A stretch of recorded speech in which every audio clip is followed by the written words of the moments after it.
welcome to the review of Unit 20. The student explained that the situation in Myanmar was dire, but the professor had his own take on who he thought was responsible. He also questioned the students' understanding of reality and said that shootings don't just happen to people who protest, but for a lot of deeper reasonings. Dire. Dire.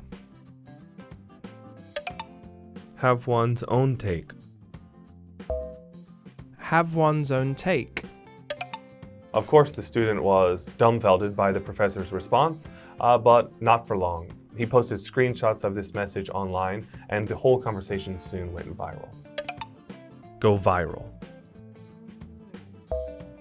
Go viral.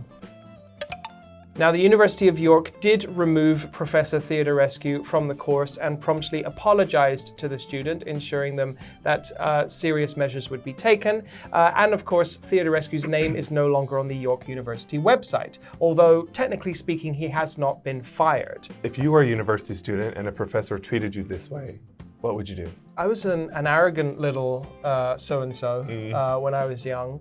I remember my first week at university, I had to line up for about 3 hours to register as a student. And there were all these technical problems that kept happening. And I got so impatient that I was yelling at all the admin who almost certainly didn't deserve it. And I was just a young 20-year-old who was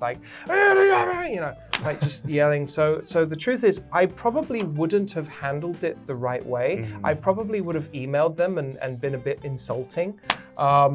But something along the same lines as what this Burmese student did, but perhaps with a little less tact. I've worked for universities for about 10 years, so I know how to handle it now. But when I was a student, I had some professors who weren't that great, but we just thought it was the way it was. That's just the way it is. So we just accepted it and complained about it and moved on. Instead of talking about universities, what about complaining about a service? Have you ever complained before?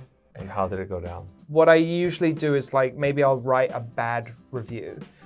So I remember I went to a gym in London and I wanted to stop my service for a while, and they told me that I had to give 30 days notice. So I went on their website and I discovered that they had 100 million bad reviews. So I just wrote one more, and they actually responded to it, but they didn't say they were going to do anything about it. They just tried to explain why we have to give 30 days notice, which is nonsense. Of course you don't. I just check the reviews though. Like you said, I usually check first, those kind of things. Yes. But it's interesting nowadays, the student, his first thought was screenshot and post online to let something go viral.